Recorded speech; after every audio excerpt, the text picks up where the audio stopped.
दोस्तों, सुखी जीवन ही सफलता की अहम कड़ी होती है। चाणक्य ने एक श्लोक के जरिए मृत्यु से भी ज्यादा कष्ट देने वाली चीजों का जिक्र किया है। ऐसे हालात में व्यक्ति की समझदारी ही उसे सुख दे सकती है। चाणक्य कहते हैं कि मनुष्य जीवन आशा और निराशा का मिश्रण है। संसार में 5 ऐसी चीजें हैं जो समय समय पर व्यक्ति के दुख और सुख का कारण बनती है। ये हैं धन, तन, मन, बुद्धि और अध्यात्म। ये हम पर निर्भर करता है कि हम किस दृष्टिकोण को अपनाते हैं। सुखी जीवन ही सफलता की अहम कड़ी होती है। लेकिन अगर निराशा के जाल में फंसकर ये चिंता करने लगेंगे कि हम सफल हो पाएंगे या नहीं, तो जीवन परेशानियों में ही गुजरेगा। चाणक्य ने एक श्लोक के जरिए मृत्यु से भी ज्यादा कष्ट देने वाली चीजों का जिक्र किया है। ऐसे हालात में व्यक्ति की समझदारी ही उसे सुख प्रदान कर सकती है। वम प्राण परित्याग मान भंगन, जीवनाथ प्राण त्यागे, क्षणामु मान भंग दिने दिने। इसे मृत्यु से भी कष्टदायक कहते हैं। मृत्यु को अपमान से बेहतर माना है। वे कहते हैं कि मौत केवल पल भर का दुख देती है, लेकिन जिल्लत की जिंदगी लोगों को तिल तिल मारती है। इंसान हर दिन अंदर ही अंदर खोखला बनता चला जाता है। इस कथन से चाणक्य ने बताया है कि जो अपने सम्मान से समझौता करते हैं, उन्हें आए दिन अपमानित होना पड़ता है। ऐसे लोग अपमान का कड़वा घूंट पीकर जीवन बिताते हैं। बार बार अपमान सहने वाले इंसान का समाज में ओहदा भी कम होता है। लोग भी उस इंसान को नापसंद करने लगते हैं, यहां तक कि अपने भी साथ छोड़ जाते हैं। अपमान का ऐसे लें बदला। चाणक्य कहते हैं कि अगर कोई शख्स अपमान करे तो उसे एक बार सहना समझदारी है। दूसरी बार हुए अपमान को सहन करना उस शख्स के महान होने का परिचय देता है। लेकिन अगर तीसरी बार भी बेइज्जती सहनी पड़े तो यह व्यक्ति की मूर्खता कहलाती है। जब कोई आपका अपमान करे तो उसे उसकी भाषा में जवाब ना दें, क्योंकि विरोधी आपके हर वार के लिए तैयार रहता है। चाणक्य कहते हैं कि बेइज्जती का बदला लेना हो तो दुश्मन के सामने आपकी एक मुस्कुराहट ही आपका सबसे बड़ा हथियार है। मुस्कुराहट के जरिए आप बिना हाथ लगाए उसे गहरी चोट पहुंचा सकते हैं। इन 4 लोगों पर कभी भरोसा मत करना। ये लोग दूसरे का धन, दूसरों की स्त्री को देखकर इनकी नीयत बिगड़ जाती है। दोस्तों, जीवन में इन 4 लोगों पर कभी भरोसा मत करना, क्योंकि ये 4 लोग दूसरे की स्त्री और धन को देखकर नीयत खराब कर लेते हैं। दोस्तों, एक गांव में एक गोविंद नाम का किसान रहता था और उस किसान के 4 पुत्र थे। चारों पुत्र धीरे धीरे बड़े हो रहे थे। दोस्तों, गोविंद के 3 बेटे तो काफी बुद्धिमान थे, लेकिन उसका जो छोटा बेटा था वो कुछ कम बुद्धि वाला था। लेकिन उसमें एक विशेषता थी कि वो जितना कम बुद्धि वाला था, उतना ही उसका शरीर बलशाली था, तगड़ा और तंदुरुस्त था। उस किसान गोविंद के दिमाग में एक विचार आया कि मेरे तीनों बेटे तो काफी बुद्धिमान हैं, वो अपना जीवन किसी न किसी तरह से काट लेंगे, लेकिन मेरा छोटा पुत्र कम बुद्धि वाला है। इसकी जीविका के लिए मुझे बड़ी चिंता हो रही है। फिर काफी सोच विचार के बाद वो इस नतीजे पर पहुंचा कि क्यों ना मैं अपने इस छोटे पुत्र को पहलवानी सिखा दूं। वैसे भी इसका शरीर देखने में पहलवानों जैसा है। अब तो उस किसान गोविंद ने अपने छोटे पुत्र को पहलवानी करवाना शुरू कर दिया। उसे बहुत अच्छी पहलवानों की खुराक मिलती थी। अब तो किसान का छोटा पुत्र बहुत जल्दी ही बड़ा ताकतवर हो गया। प्रतिदिन कसरत करता था, दौड़ लगाता और पहलवानी के जो गुण थे उन्हें सीखता रहता था। वो हर दिन नए नए दांव पेच सीखता था। इस तरह धीरे धीरे समय निकलता गया। किसान गोविंद ने अपने बड़े तीनों पुत्रों का विवाह कर दिया। जब किसान के पुत्रों का विवाह हो गया तो 3 पुत्रों की जो स्त्रियां थीं, वो भी किसान के छोटे बेटे से दिन रात जलने लगी। मन में सोचने लगी कि ये छोटा वाला देवर कुछ काम धाम तो करता नहीं है, पूरे दिन पहलवानी करता है और अच्छी चीजें खाता रहता है, और हम और हमारे पति तीनों काम धंधे में लगे रहते हैं, और ये बैठे बैठे मौज उड़ाता है। यही सोचकर गोविंद की तीनों बहुओं ने अलग होने के लिए विवाद खड़ा कर दिया। जब अलग होने की जिद करने लगी तो किसान गोविंद ने मन में सोचा कि अब मुझे अपने छोटे पुत्र का भी विवाह कर देना चाहिए। यही सोचकर उस किसान ने एक बड़ी सुंदर और विद्वान कन्या की तलाश की और उस कन्या के साथ अपने छोटे पुत्र का विवाह संपन्न करा दिया। दोस्तों, उस पहलवान की पत्नी इतनी सुंदर थी कि उस पूरे क्षेत्र में कोई भी स्त्री उसके समान सुंदर नहीं थी, और सुंदर होने के साथ साथ वो बड़ी विद्वान थी। उसे 14 विद्याओं का ज्ञान था। अब विवाह होने के बाद चारों पुत्रों को किसान ने अलग अलग कर दिया ताकि घर में किसी बात को लेकर विवाद ना हो। जब चारों बेटे अलग अलग हो गए तो किसान गोविंद के 3 बड़े बेटे काफी बुद्धिमान थे, इसीलिए वे तीनों अच्छी तरह से कमाने खाने लगे। वो हर काम जानते थे, खेती में भी खूब मेहनत करते थे, इसलिए उनका समय बहुत अच्छे से चल रहा था। परंतु जो पहलवान था उसका तो वही काम था, अच्छा अच्छा खाना और प्रतिदिन पहलवानी करना। अब तो बहुत जल्दी ही उसके ऊपर कंगाली आने लगी। उसकी पत्नी उससे दिन रात लड़ने लगी, कहती थी कि तुम कोई काम नहीं करते हो, दिन भर खाली पड़े रहते हो, खाने को अच्छा अच्छा चाहिए, इस तरह से हमारा गुजारा कैसे होगा। अब तो दोनों पति पत्नी में विवाद होने लगा। दोस्तों, उसकी पत्नी जो थी वो काफी बुद्धिमान थी, काफी होशियार थी। एक दिन अपने पति से बोली कि तुम ऐसा करो, इस देश के राजा के पास जाओ और राजा से कहना कि मुझे नौकरी दे दो। तो पहलवान कहने लगा कि ये तुम क्या कह रही हो, मैं तो कोई काम ही नहीं जानता हूं, केवल कुश्ती लड़ सकता हूं और भोजन कर सकता हूं, और कोई काम नहीं आता मुझे। तो राजा के यहां मुझे नौकरी कैसे मिल जाएगी, और मिल भी गई तो मैं वहां क्या काम करूंगा। तो वो पत्नी कहने लगी कि तुम इस बात की चिंता मत करो कि मैं कुछ नहीं जानता हूं, मैं जो कहती हूं तुम वो करो। मेरे कहने से तुम महाराज के पास जाओ और महाराज से कहो कि महाराज, मैं आपके यहां नौकरी करना चाहता हूं। राजा जब तुम्हें नौकरी देने को तैयार हो जाए तो तुम उसके यहां लखटकिया के पद पर नौकरी पर लगना। पत्नी की बात सुनकर पहलवान कहने लगा कि लखटकिया क्या होता है। तब उसकी बुद्धिमान स्त्री समझाने लगी कि देखो, राजा के यहां 1 लाख टका रोज पाने वाला एक नौकर होता है, जो हर रोज 1 लाख टका रोज वेतन पाता है। उसका काम यह होता है कि जो काम राजा से ना हो सके, उसकी सेना से ना हो सके, उसके किसी मंत्री से ना हो सके, तो उस काम को लखटकिया को करना पड़ता है। तो पहलवान बोला कि मैं तो कुछ जानता भी नहीं हूं, फिर मैं उस काम को कैसे करूंगा। तब पत्नी बोली, देखो, तुम चिंता मत करो, मैं हूं ना, आप तो बस चले जाओ वहां और महाराज से कहना कि मुझे लखटकिया की नौकरी चाहिए। दोस्तों, पहलवान अपनी पत्नी की बात सुनकर उदास मन से राजा के दरबार को चल देता है। जब राजा के दरबार में पहुंचा, महाराज ने देखा कि बड़ा बलवान पहलवानों जैसा शरीर वाला एक आदमी मेरे दरबार में आया है। तो राजा समझ गए कि शायद ये व्यक्ति नौकरी की तलाश में आया होगा।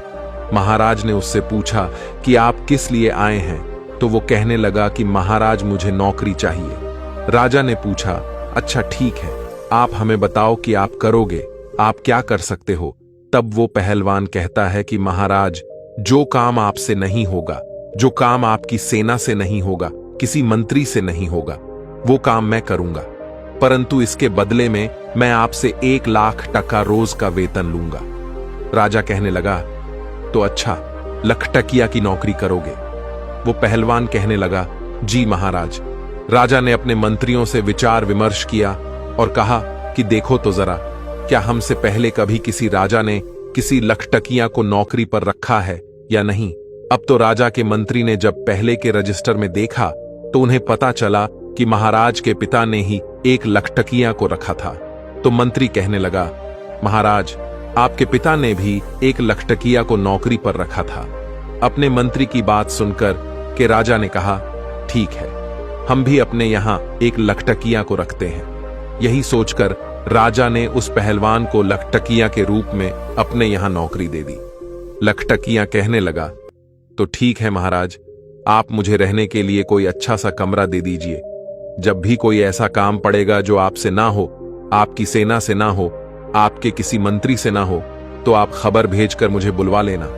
राजा ने उस पहलवान को अपने यहां जो शाही बाग था उसमें रहने को कह दिया। उस शाही बाग में एक बहुत सुंदर महल बना हुआ था। राजा ने कहा, हे लखटकिया, तुम इस महल में आराम से रह सकते हो। जब मुझे आवश्यकता पड़ेगी तो मैं आपको बता दूंगा। उसी दिन से वो पहलवान 1 लाख टका वेतन रोज पाने लगा। रहने के लिए उसे राजा की तरफ से एक महल भी मिल गया। अब तो वो पहलवान बड़े ही आराम से उस राजसी महल में रहने लगा। प्रतिदिन पहलवानी करता था, बगीचे में घूमता था और आराम से सो जाता था। धीरे धीरे यूं ही कुछ वक्त बीत जाता है। एक दिन राजा और उसके मंत्री पहलवान से कहने लगे कि आज तुम हमें अपने घर लेकर चलो, हम देखना चाहते हैं कि तेरा घर कैसा है।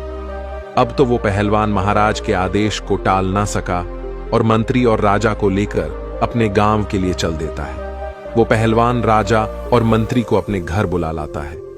पहलवान की पत्नी बड़ी सुंदर थी और बड़ा ही स्वादिष्ट भोजन बनाती थी। उसने देखा कि राजा और मंत्री हमारे घर आए हैं, तो उसने बड़ा ही स्वादिष्ट भोजन बनाया और उन्हें अपने हाथों से परोसा। राजा की नजर पहलवान की पत्नी पर चली गई। पहलवान की पत्नी तो सुंदर थी ही, इतनी सुंदर थी कि राजा की रानी भी उसके सामने कुछ नहीं थी। राजा ये देखकर आश्चर्य में पड़ गया और भोजन करने के बाद महाराज और मंत्री वापस चले आए। अब राजा मंत्री से कहने लगा कि मंत्री, इस पहलवान की पत्नी कितनी सुंदर है, हमारी रानी भी इतनी सुंदर नहीं है। मंत्री ने कहा, हां महाराज, सुंदर तो है, परंतु क्या किया जाए, ये तो अपना अपना नसीब होता है। किसी के नसीब में सोना है तो किसी के नसीब में मिट्टी भी नहीं। राजा बोला, मंत्री मुझे ये बताओ कि हम इसकी पत्नी को पाना चाहते हैं, किस तरह से हम इसकी पत्नी को अपनी पत्नी बना सकते हैं, हमें क्या करना चाहिए। दोस्तों, कहते हैं राजा, योगी, अग्नि और जल इनकी उलटी रीत है, इनसे हमेशा बचकर चलो। राजा के उल्टे नियम होते हैं। राजा और मंत्री सोचने लगे, पहलवान की पत्नी को राजा के महलों में कैसे लाया जाए। अब तो वे उसी दिन से पहलवान की पत्नी को हड़पने का षड्यंत्र रचने लगे। धीरे धीरे कुछ समय और बीत जाता है। इधर महाराज की जो मां राजमाता, वो बीमार पड़ जाती है।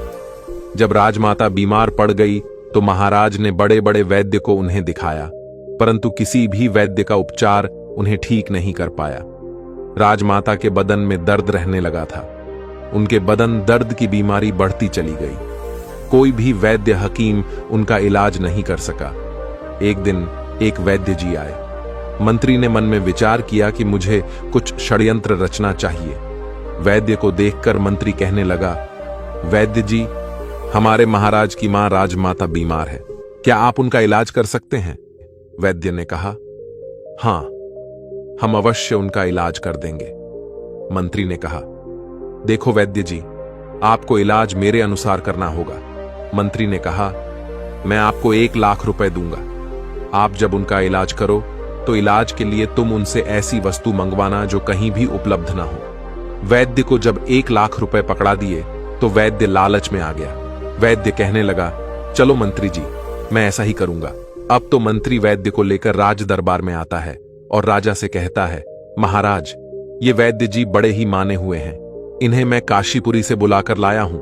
ये वैद्य जी राजमाता का इलाज करना चाहते हैं। महाराज बोले, तब तो बड़ी ही प्रसन्नता की बात है। राजा फौरन उस वैद्य को साथ लेकर के राजपुरोहित, सेनापति और मंत्री को साथ लेकर अपनी राजमाता के पास जाता है। राजमाता का इलाज करने में वहां पहले से कई वैद्य लगे हुए थे। वैद्य जी ने राजमाता की नब्ज देखी और नब्ज देखकर राजा से कहा, हे महाराज, इनका इलाज होना अब संभव नहीं है। राजा एकदम घबरा गया, कहने लगा, क्यों वैद्य जी, क्या बात है। वैद्य जी ने कहा, हे राजन, आपकी माता को सिर्फ एक ही वस्तु ठीक कर सकती है। राजा कहने लगा, बताओ वो क्या है। वैद्य बोला, वो वस्तु बड़ी ही दुर्लभ है, इतनी आसानी से नहीं मिल सकती। राजा बोले कि आप बताओ तो सही, मैं उस औषधि को कुछ भी करके ढूंढ कर लाऊंगा। तब वैद्य जी ने बताया कि महाराज, यदि आप 4 हुरबीला मंगवा दो तो आपकी मां ठीक हो सकती है। 4 हुरबीला को मंगाकर आप उनका तेल निकलवाए और उस तेल की मालिश राजमाता के शरीर पर करवाए तो राजमाता बहुत जल्दी स्वस्थ हो जाएंगी। वैद्य की बात सुनकर के राजा मन में विचार करने लगा कि अवश्य हम उस हुरबीला जानवर को मंगवाएंगे, वो कहां मिलता है। वैद्य कहने लगा, वो हुरबीला हिमालय के जंगलों में मिलते हैं। वहीं वो वैद्य राजमाता का इलाज करने में लग जाता है और महाराज दरबार में आते हैं। दरबार में आकर महाराज ने अपने समस्त सभासदों को बुलाया, मंत्रियों को बुलाया सेनापतियों को बुलाया और उनसे कहा कि कोई भी ऐसा योद्धा है जो हुरबीला नाम के जानवर को ला सके। ये बात सुनकर के कुछ समझदार व्यक्ति कहने लगे, महाराज, ये हुरबीला क्या होता है? हमने आज तक तो ये नाम नहीं सुना। राजा कहने लगे, ये कोई एक प्रजाति का जानवर है जो हिमालय के जंगलों में रहता है। राजा की बात सुनकर के संपूर्ण दरबारी चुप हो गए, क्योंकि जिस हुरबीला की बात राजा कर रहे थे, आज तक किसी ने उस जानवर को नहीं देखा था। अब तो राजा उन्हें चुपचाप देखकर मंत्री से कहने लगे कि मंत्री जी, ऐसे तो काम नहीं चलेगा। राजमाता को बचाने के लिए हमें हुरबीला जानवर को लाना ही होगा। मंत्री कहने लगा, महाराज, ये बड़ा अच्छा मौका है। जो पहलवान हमारे यहां 6 महीने से केवल बैठे बैठे तनख्वाह ले रहा है, वो किस दिन काम आएगा? क्यों ना ये हुरबीला उसी से मंगाया जाए। आप उसे बुलाकर उससे कहें कि वो 2 महीने के अंदर हुरबीला को ला कर दे, नहीं तो उसे फांसी पर चढ़ा दिया जाएगा। और महाराज, इस तरीके से वो हुरबीला को लेने जाएगा। अगर वो ले आता है तब तो ठीक है, राजमाता बच जाएगी। अगर वो मर जाता है तो और भी अच्छी बात है, उसकी पत्नी फिर आपके लिए रह जाएगी। आप उसे राजमहल में ले आना।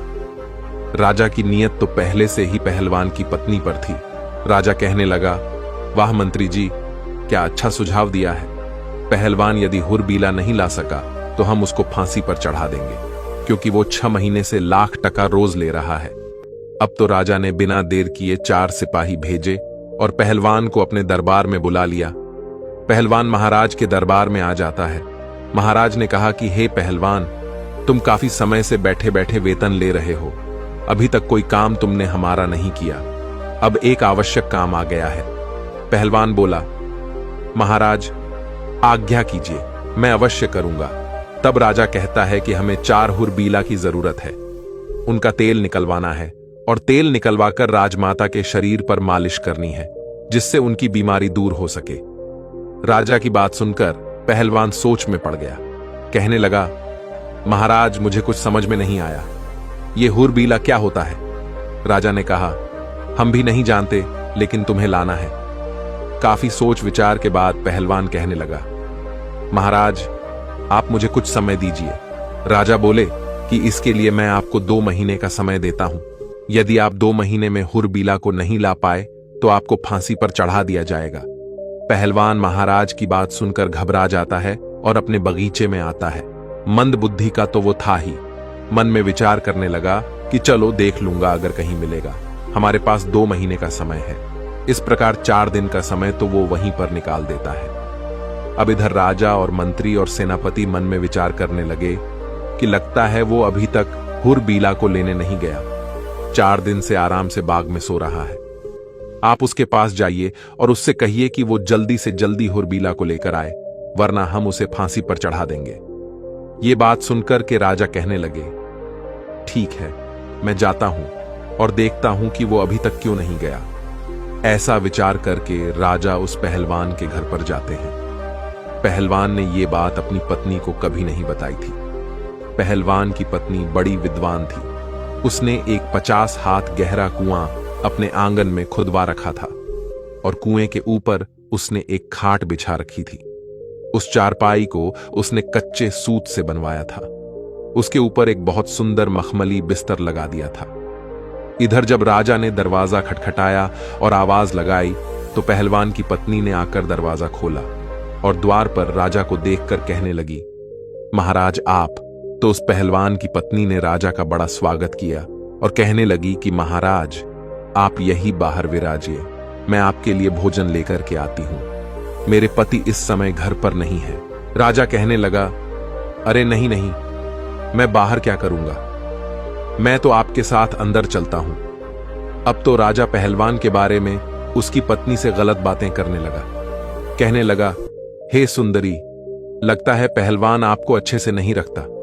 अरे वो आपको क्या अच्छे से रखेगा, वो तो खुद दूसरे की नौकरी करता है। अगर तुम हमारे महलों की रानी होती तो जिंदगी कितनी खूबसूरत होती। राजा के मुख से जब इस तरह की मीठी मीठी बातें पहलवान की पत्नी ने सुनी तो वो समझ गई कि लगता है राजा की नीयत खराब है, इसलिए अब इनको सबक सिखाना चाहिए। पहलवान की पत्नी ने राजा से कहा कि आओ महाराज, अंदर आइए, आप ठीक कह रहे हैं। पहलवान किसी भी तरह से मेरे योग्य नहीं है। अब मैं ही उसको छोड़ दूंगी और आज से मैं तुम्हारे साथ रहूंगी। उसने और भी दिमाग से काम लिया। अब तो राजा उसकी बातों में आ गया और उसके साथ अंदर चला जाता है। उसके महल में पहलवान की पत्नी ने क्या किया कि जो उसने कच्चे सूत का पलंग बनाकर कुएं के ऊपर बिछा रखा था, उसके ऊपर मखमल की चद्दर बिछा दी थी। उसने राजा से कहा कि आप इस चारपाई पर बैठिए, मैं आपकी सेवा करती हूं। जैसे ही राजा उस चारपाई पर बैठता है तो कच्चे धागे से बना हुआ वो पलंग टूटकर उसी कुएं में गिर जाता है और राजा उस कुएं में गिर जाता है। महाराज सोचने लगे, ये क्या हुआ? अब तो मैं फंस गया। इधर महाराज नीचे गिर जाते हैं और उधर पहलवान बड़े आराम से समय पास कर रहा था। जब सुबह हुई तो पहलवान की पत्नी ने अपने अपने देवर जेठ के पुत्रों को बुलाया। उनके कई पुत्र थे। उन्हें बुलाया और उनसे कहा कि मैं आपको 50 रुपए दूंगी, इसमें एक व्यक्ति है, उसे बाहर निकालो। उसके पुत्रों ने उस राजा को बाहर निकाला और आदेश दिया कि इसको बांधकर इसके ऊपर 50 कोड़े लगाए जाए। अब तो पहलवान की पत्नी के आदेश पर राजा को 50 कोड़े लगाए गए और कहा कि इसको वापस इसी कुएं में डाल दीजिए। उन पुत्रों ने वापस उसको कुएं में डाल दिया। पहलवान की पत्नी ने कहा कि एक मटके में पानी और 2 रोटी इस कुएं में नीचे रख दो। रस्सी की सहायता से रोटी और पानी भी कुएं में पहुंचा दिया। अब तो रोजाना राजा के साथ वैसा ही व्यवहार किया जाता था। उधर राजा मन में विचार करने लगा कि अब तो मैं बहुत बुरा फंस गया हूं। अब तो उसके भतीजे रोज उसको कुएं से निकालते और 50 कोड़े मारकर फिर से कुएं में डाल देते थे। राजा को पिटते पिटते 4 से 5 दिन हो गए। राजा जब अपने दरबार में नहीं पहुंचा, अपने घर नहीं पहुंचा, तो मंत्री विचार करने लगा कि महाराज को क्या हुआ। महाराज काफी दिन से पहलवान की पत्नी के पास गए थे, ना जाने क्या कर रहे हैं, मुझे भी चलकर देखना चाहिए। ऐसा विचार करके मंत्री भी चल देता है और जब काफी अंधेरा हो जाता है तो मंत्री उस पहलवान की पत्नी के महल के द्वार पर पहुंच जाता है। आवाज लगाई तो पहलवान की पत्नी बाहर आती है। बाहर आकर देखा तो राजा के मंत्री थे। मंत्री कहने लगा कि देखो, मैं राजा का मंत्री हूं और आपसे मिलने आया हूं। पहलवान की पत्नी बोली, आप क्यों आए हैं? पहलवान की पत्नी के ऊपर मंत्री की भी नीयत खराब थी। मंत्री कहने लगा कि मैं इसलिए आया हूं कि देखो, पहलवान तो अब मर ही जाएगा, वो जीवित नहीं रहेगा क्योंकि वो हिमालय के जंगलों में गया है और तुम कहां अकेली यहां रहोगी। इसलिए तुम मेरे साथ चलो, मैं आपको महाराज के महलों में लेकर के चलूंगा। पहलवान की पत्नी ने जब मंत्री की बात सुनी तो वो उसके दिमाग को भी समझ गई। उसने फिर से दिमाग से काम लिया और कहने लगी, आप मेरे साथ आइए। इस प्रकार पहलवान की पत्नी मंत्री को बुलाकर अंदर ले गई और उसी खाट पर जिस पर कच्चा सूत लगा हुआ था, उस खाट पर मंत्री को बैठा दिया। मंत्री जैसे ही खाट पर बैठा तो एकदम से कुएं के अंदर गिर पड़ा और राजा के ऊपर जाकर गिरा। राजा देखकर कहने लगा कि मंत्री जी, तुम यहां कैसे? मंत्री ने कहा, महाराज आप यहां कैसे? राजा ने जवाब दिया, मैं पहलवान की पत्नी की खातिर खुशामद में हूं। अब तू भी आ गया है तो और भी अच्छा हुआ। इधर जब सुबह हुई तो पहलवान की पत्नी ने अपने जेठ के जो पुत्र थे, अपने कुटुंब के जो पुत्र थे, उन्हें बुलवाया। उनका रोजाना का नियम बन गया था। वो आए और उन्होंने एक रस्सी डाल दी और उन्होंने बोला, नंबर 1। तो राजा कहने लगा, मेरा नंबर आया है, पहले मैं ऊपर जाऊंगा।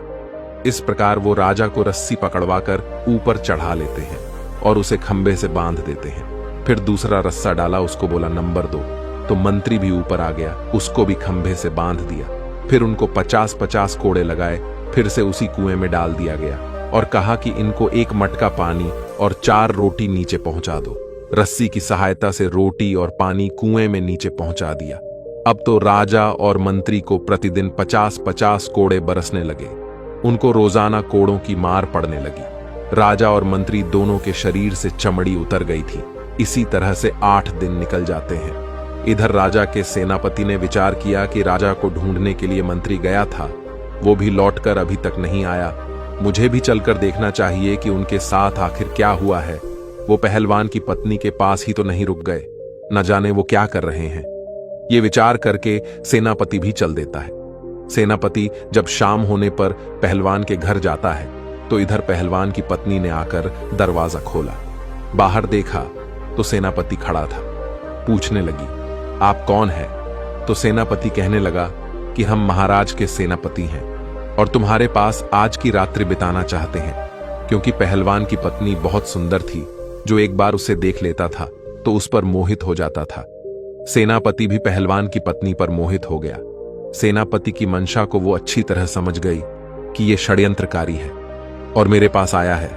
पहलवान की पत्नी कहने लगी, हाँ हाँ आइए ना, आपका भी मेरे घर में स्वागत है। सेनापति भी उसकी बातों में फंस गया। सेनापति ने सोचा कि अब तो ये मेरी पत्नी होकर रहेगी, लेकिन पहलवान की पत्नी बड़ी विद्वान थी।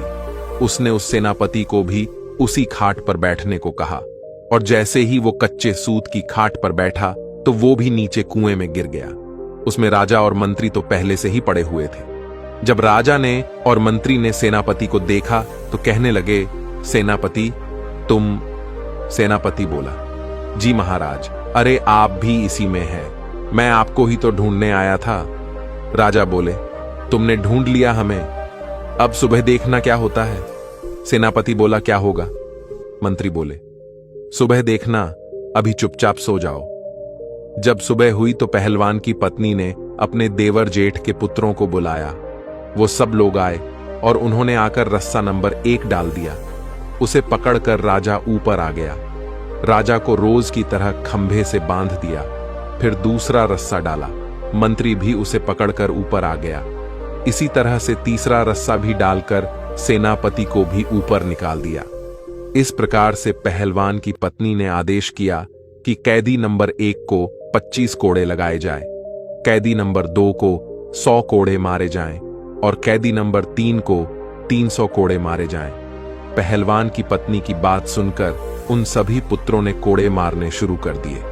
कोड़ों की मार पड़ने से उनकी चमड़ी निकल आई। कोड़े मारने के बाद रस्सियों के सहारे उन्हें उसी कुएं में फिर लटका दिया। उसके बाद उन्हें पीने के लिए मटके का पानी और 6 रोटी उसमें डाल दी। धीरे धीरे समय निकलता गया। राजा, मंत्री और सेनापति तीनों को प्रतिदिन मार पड़ती थी। उनकी पीठ पर रोज कोड़े बरसते थे। अब तो वो बड़े परेशान होने लगे। कहां वो पहलवान की पत्नी को लेने आए थे और कहां उल्टे उनकी ही जान के लाले पड़ गए। अब एक दिन कोतवाल, जो राजा के कोतवाल थे, उन्होंने मन में विचार किया कि चलिए मैं भी चलकर देखता हूं कि महाराज और मंत्री और सेनापति जी अभी तक क्यों नहीं आए। जो भी पहलवान की पत्नी के पास जाता है वो लौट कर क्यों नहीं आता है। ना जाने क्या कर रहे हैं वे लोग। मैं चलकर देखता हूं। ये विचार करके कोतवाल भी चल देता है। वो घोड़े पर बैठा और चल दिया। कोतवाल ने मन में विचार किया कि मैं चलकर देखता हूं कि महाराज, सेनापति और मंत्री तीनों पहलवान की पत्नी के पास रुककर क्या कर रहे हैं। ऐसा क्या है वहां। ऐसा विचार करके कोतवाल अंधेरे में पहलवान के घर जाते हैं और उसने दरवाजा खटखटाया। आवाज लगाई तो पहलवान की पत्नी समझ गई कि लगता है कोई राजा के यहां से कोई आया है। उसने दरवाजा खोला तो देखा द्वार पर कोतवाल खड़ा है। ये देखकर पहलवान की पत्नी कहने लगी कि तुम कौन हो। तो उसने बताया कि हम कोतवाल हैं, राजा के यहां से आए हैं। कोतवाल ने जब पहलवान की पत्नी को देखा तो वो भी उसकी सुंदरता पर लट्टू हो गया और वो भी उसी के घर रात में रुकना चाहता था। पहलवान की पत्नी बोली कि आपका स्वागत है। उसी रात कोतवाल को भी ले जाकर उसी कच्चे सूत के पलंग पर बैठा दिया और जैसे ही कोतवाल चारपाई पर बैठा एकदम से नीचे कुएं में गिर गया। राजा, मंत्री और सेनापति पहले से ही उसमें नीचे थे। ये देखकर राजा कहने लगा, कोतवाल जी, आप भी यहां आ गए। कोतवाल ने पूछा, राजा साहब, आप यहां क्या कर रहे हैं? राजा ने कहा, सुबह देखना यहां क्या होता है। कोतवाल कहने लगा, महाराज क्या होगा? राजा ने कहा, सुबह देखना। अब आप आराम से रात्रि में विश्राम करो। इधर सुबह हुई तो पत्नी ने अपने देवर और जेठ के पुत्रों को बुलाया और 4 रस्सी उस कुएं में डलवाई। एक एक करके राजा, सेनापति, मंत्री सभी को बाहर निकाला और फिर सभी को 50-50 कोड़े मारे गए। इसके बाद चारों को फिर नीचे उतार दिया और उनको 1 मटका पानी और 8 रोटियां खाने को डाल दी। अब तो लखटकियां की पत्नी का नियम बन गया। अपने देवर जेठ के पुत्रों को बुलाती, उन्हें बाहर निकलवाती और उनको 50-50 कोड़े लगवाती और उसी कुएं में फिर से उन्हें नीचे डाल देती। अब तो वे चारों उस कुएं में पड़े पड़े बीमार पड़ने लगे। अब तो राजा मन में विचार करने लगा कि यहां से कैसे छूटा जाए। अब वे मन ही मन बहुत दुखी हो रहे थे। इधर पहलवान वो मन में विचार करने लगा कि अब मैं हुरबीला को कहां से लाऊं। अगर नहीं ले गया तो राजा निश्चित ही मुझे फांसी पर चढ़ा देगा। सोचने लगा, चलो अपनी पत्नी के पास चलता हूं। यदि वो कोई उपाय बता दे तो शायद मैं इस मुसीबत से निकल सकता हूं। निराश हृदय से पहलवान अपनी पत्नी के पास जाता है। जब अपने पति का चेहरा उदास देखा तो उसकी पत्नी पूछने लगी, ऐसा क्या कारण है जो आपका चेहरा इतना उदास है? तो वो कहने लगा, अब मुझे राजा फांसी की सजा देने वाला है। उसकी पत्नी ने पूछा, क्यों जी, राजा आपको फांसी पर क्यों चढ़ाएंगे? पहलवान ने कहा कि उसने मुझे ऐसा काम बताया है जो मुझसे होगा ही नहीं। पहलवान की पत्नी बोली कि बताओ तो सही, राजा ने तुम्हें क्या काम बताया है जिसको लेकर आप इतने चिंतित हैं? तब पहलवान ने सारी बात अपनी पत्नी को बताई और कहा कि महाराज ने मुझसे 4 हुरबीला मांगे हैं और वे हुरबीला हिमालय के जंगलों में मिलते हैं। राजा उनका तेल निकलवाएंगे। राजमाता बहुत बीमार है, उस तेल से राजमाता की मालिश की जाएगी। पत्नी कहने लगी, बस ये छोटी सी बात है, मैं तो घबरा गई थी, पता नहीं कौन सी बात होगी। अरे ऐसे हुरबीला तो हमारे जंगलों में काफी हैं, मैं अपने बालकों से कहकर पकड़वा कर आपको दे दूंगी। आप तब तक 4-5 दिन के लिए अपनी ससुराल चले जाओ, उन्होंने आपको बुलाया है। पहलवान अपनी पत्नी के कहने पर अपने ससुराल चला जाता है। मंद बुद्धि का तो वो था ही। वो मन में विचार करने लगा कि इसका मतलब मेरी मुसीबत मेरी पत्नी दूर कर देगी। इधर पहलवान की पत्नी ने अपने जो बच्चे थे, देवर जेठ के पुत्र, उन्हें आदेश दिया।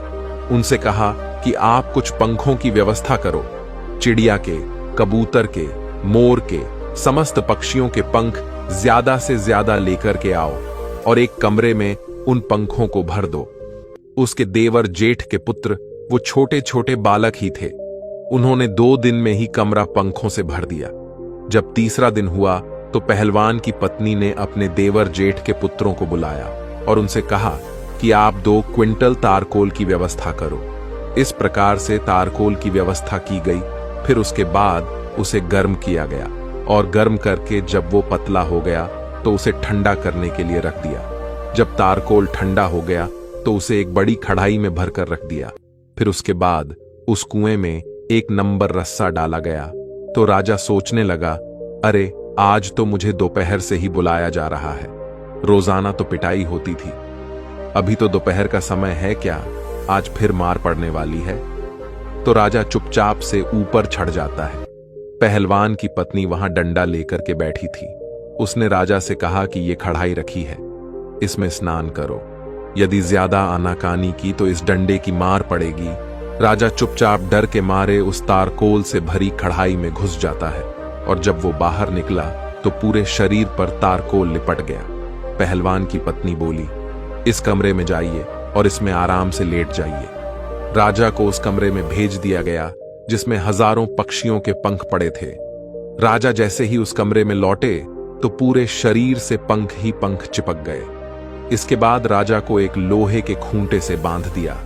इस तरह से नंबर 2 रस्सा डाला गया। मंत्री को बुलाया गया। मंत्री सोचने लगा, अब मुझे बुलाया जा रहा है, राजा साहब अभी तक नीचे नहीं आए, हो सकता है उन्हें छोड़ दिया हो, लगता है आज हम सबको रिहा किया जा रहा है। तो मंत्री बड़ी जल्दी जल्दी ऊपर चढ़कर आ जाता है। ऊपर चढ़कर जब आया तो देखा कि पहलवान की पत्नी डंडा लेकर बैठी हुई है। मंत्री से कहा, चलो इस कढ़ाई में स्नान करो। मंत्री गिड़गिड़ाने लगा, परंतु पहलवान की पत्नी ने उसे बलपूर्वक उस कढ़ाई में गिरा दिया। जैसे ही कढ़ाई में मंत्री जी गिरे तो वो भी तारकोल में पूरे नहा गए। पूरा शरीर काला हो गया, पूरे शरीर पर तारकोल चिपक गया। फिर उसके बाद मंत्री को भी उसी कमरे में भेजा गया जिसमें पंख पड़े हुए थे और उनसे लेटने को कहा कि जाकर उस कमरे में सो जाओ। जैसे ही मंत्री उस कमरे में जाकर लेटा तो उसके पूरे शरीर पर पक्षियों के पंख चिपक जाते हैं। मुंह पर, कान पर कहीं भी कुछ दिखाई नहीं देता है। इसके बाद उन्हें भी एक दूसरे खूंटे से बांध दिया। इसी तरह से चारों को निकाल दिया और तारकोल में स्नान कराया। उसके बाद कमरे में भेजकर कमरे में लेटाया गया। चारों के शरीर से पक्षियों के पंख चिपक गए। फिर चारों को अलग अलग लोहे के खूंट से बांध दिया गया। इस प्रकार से मित्रों, जब 4 दिन बीत गए, उधर वो पहलवान अपने ससुराल से लौटकर आता है और आकर अपनी पत्नी से कहता है कि अब बताओ कि वो हुरबीला कहां है। मुझे महाराज से डर लग रहा है। 2 महीने का समय पूरा होने वाला है, नहीं तो राजा मुझे पूरे परिवार सहित फांसी दे देगा। तब उसकी पत्नी बोली कि आप इतना क्यों घबरा रहे हो? देखो, मैंने पहले ही आपकी व्यवस्था कर दी है। चारों हुरबीला अंदर बंधे हैं। पहलवान ने देखा कि बड़े ही विचित्र 4 जानवर बंधे थे। देखने में इंसान जैसे लग रहे थे। शरीर काला था। जगह जगह पर पूरे शरीर में रंग बिरंगे भांति भांति के पंख लगे हुए थे। अब तो पहलवान बड़ा प्रसन्न होता है। पहलवान की पत्नी बोली कि आप इन्हें ले जाइए और एक डंडा लेकर जाना। यदि इनमें से कोई भी रास्ते में उत्पात करता है तो उसे डंडे से पिटाई कर देना। ये बड़े सीधे हैं, चुपचाप चले जाएंगे। पहलवान प्रसन्न मुद्रा में चारों को पकड़कर उन्हें लेकर चल देता है और अपने हाथ में एक बड़ा सा डंडा लेकर उनके पीछे पीछे चलता है। इधर मंत्री और राजा विचार करने लगे कि यदि हम इससे भागने की कोशिश करेंगे तो ये बड़ा पहलवान है, हमें उठा उठाकर पटकेगा और हमें मार भी सकता है। इसलिए चुपचाप इसके साथ चलते में ही भलाई है। जब वो पैदल उन्हें लेकर के आया तो अपने बगीचे में आ गया। शाम का वक्त था। मन में विचार करने लगा कि इन्हें सुबह महाराज के दरबार में पेश करूंगा। अब मैं आराम से सो जाता हूं। उन चारों को एक कोठरी में बंद कर देता है और एक कमरे में बंद कर दिया। अब राजा, मंत्री, कोतवाल और सेनापति विचार करने लगे कि यदि सुबह पहलवान ने हमें दरबार में पेश किया तो फिर रानी हमारा तेल निकलवा लेगी, क्योंकि उन्हें भी शीघ्रता है राजमाता को ठीक कराने की। राजपुरोहित कल ही हमारा तेल निकलवा देंगे, अर्थात अब हमारी मृत्यु निश्चित है। इसलिए कोई उपाय कीजिए। यदि तेल भी नहीं निकलवाया तो संपूर्ण शहर में हमारी हंसी हो जाएगी। तो राजा कहने लगे कि इस कमरे से गुप्त सुरंग हमारी रानी के महल तक जाती है। आप ऐसा कीजिए, इस पत्थर को उठाइए और मुझे उस सुरंग में उतार दीजिए। उन चारों ने जोर लगाकर पत्थर उठाया और राजा को सुरंग से नीचे उतार दिया। राजा सुरंग के माध्यम से अपने महलों में पहुंच जाते हैं। राजा ने महल में जाकर के आवाज लगाई और महल में से जब रानी ने निकलकर देखा तो राजा को देखकर वो एकदम से घबरा गई, क्योंकि राजा का तो विचित्र रूप था। उनके शरीर पर पंख ही पंख लगे हुए थे। ऐसा जानवर या आदमी उसने आज तक नहीं देखा था। रानी चीख पड़ी। रानी की आवाज सुनकर नौकर, चाकर, दास, दासियां और कुछ सैनिक वहां इकट्ठे हो जाते हैं। सबने मिलकर महाराज की बहुत पिटाई की। कहने लगे, मारो मारो, ना जाने कौन सा जानवर आ गया है। राजा चिल्ला चिल्ला कर कह रहे थे कि मुझे मारो मत, मैं राजा हूं। लेकिन वहां राजा की कोई नहीं सुन रहा था। काफी पीटने के बाद राजा की आवाज रानी पहचान लेती है। तब रानी ने पूछा, यदि आप राजा है तो फिर ये क्या हुआ? ये आपने क्या हुलिया बना रखा है? राजा बोला, पहले शांत हो जाओ और चुपचाप मुझे कमरे में ले चलो और थोड़े से मिट्टी के तेल की व्यवस्था करो। मुझे जल्दी जल्दी उस मिट्टी के तेल में स्नान कराओ। रानी ने अपने नौकर से कहकर मिट्टी का तेल मंगवाया और राजा को उस मिट्टी के तेल में स्नान कराया, जिससे राजा के शरीर का जो तारकोल था वो छूट गया। और फिर राजा को स्नान कराया तो राजा का पूरा शरीर लाल पड़ गया था। पूरे शरीर पर कोड़े की चोट के निशान बने हुए थे। अब तो राजा रात्रि को आराम से अपने महल में सो जाता है और सुबह कपड़े पहनकर अपने दरबार में जाकर बैठ जाता है। इधर जब सवेरा होता है उधर पहलवान जागता है और उसने जाकर के वो कमरा खोला तो उसने देखा कि उसमें से एक गायब था। 3 ही हूरबिला बचे थे। अब तो वो डंडा लेकर उन तीनों को मारने लगा। पूछने लगा, बताओ एक कहां है? तीनों कहने लगे, देखो भाई, हमें मारो मत, हम आपको सब कुछ बता देंगे। पहलवान कहने लगा, नहीं नहीं, हमें जल्दी बताओ। राजा अगर पूछेगा कि चौथा कहां है तो वो हमें फांसी लगा देगा। वो तीनों कहने लगे, देखो, जब राजा तुमसे ये कहे कि चौथा कहां है तो तुम ये कह देना कि हमें सब पता है। हम तुम्हारी पोल खोल देंगे, तब राजा समझ जाएगा और वो तुमसे कुछ नहीं कहेगा। ये सुनकर पहलवान प्रसन्न होता हुआ उन तीनों को लेकर राजा के दरबार में उपस्थित होता है। संपूर्ण दरबार उन्हें देखकर अचंभित हो जाती है। पूरा दरबार हंसने लगा, सोचने लगा कि ये तो बड़े विचित्र जानवर हैं। ऐसे जानवर तो हमने पहले कभी नहीं देखे। राजा को पहलवान ने उन तीनों हुरबीला को सौंप दिया। तीनों को देखकर राजा कहने लगा, अरे पहलवान, मैंने तो तुझसे 4 हुरबीला मांगे थे, ये तो 3 है। एक कहां है? मैं तुम्हें अभी फांसी पर चढ़ा दूंगा। पहलवान कहने लगा, महाराज ज्यादा बोलोगे तो मैं तुम्हारी सारी पोल खोल दूंगा और मैं सबको बता दूंगा। पहलवान की यह बात सुनकर राजा समझ जाता है कि लगता है इसको सब पता है। अगर इसने मेरी पोल खोल दी तो मैं मुंह दिखाने के लायक नहीं रहूंगा। दोस्तों, राजा ने चुपचाप उन तीनों को ले लिया और चुपके से उन्हें उनके घर भेज दिया और कहा कि जल्दी जल्दी स्नान करके साफ स्वच्छ हो जाओ। वे तीनों अपने अपने घर गए और मिट्टी के तेल में स्नान करके साफ होते हैं। उसके बाद राजसी वस्त्र पहनकर अपने रूप में आते हैं और आपस में विचार करने लगे, भाई अगर हम पहलवान की पत्नी को पाने की इच्छा ना करते तो शायद हमारे साथ ऐसा नहीं हुआ होता। अब ये बात हम किसी को नहीं बता सकते। अगर पहलवान और उसकी पत्नी से बदला लेते हैं तो भी ये बात रानी को और पूरे नगर में फैला देंगे, इसलिए इस रहस्य को गुप्त ही रखना ठीक है। इस प्रकार उन्होंने पहलवान को कुछ नहीं कहा और पहलवान आनंद से राजा के यहां नौकरी करता रहा। दोस्तों, इस कहानी का उद्देश्य यह है कि दूसरे की स्त्री, दूसरे के धन के पीछे मत भागो। अगर भागोगे तो इसी तरह कायल होना पड़ेगा। कहते हैं ये 4 लोग हमेशा दूसरे की स्त्री एवं धन को देखकर नियत खराब करते हैं, इसलिए इन्हें कभी अपने घर बुलाकर मत लाना। नंबर 1, जो कामी और लालची हो, जिन्होंने कभी धर्मशास्त्रों को ना पढ़ा हो और ना सुना हो, जिन्होंने कभी किसी को अपना आदर्श नहीं माना, जो धर्म से अनभिज्ञ है, जिनका मन चंचल है, जिन्हें ईश्वर का भय नहीं होता, जो पशु वृत्ति वाले हैं, ऐसे लोग हमेशा दूसरे की स्त्री और दूसरे के धन को देख नियत खराब करते हैं। इसलिए दूसरे की स्त्री और धन के पीछे मत भागो, वरना व्यर्थ की मुसीबत में पड़ जाओगे। तो दोस्तों, आज की ये वीडियो आपको अच्छी लगी हो तो हमारे चैनल को सब्सक्राइब जरूर करें। मिलते हैं अगली वीडियो में। आप अपना ख्याल रखें। वीडियो को अंत तक देखने के लिए आपका दिल से धन्यवाद।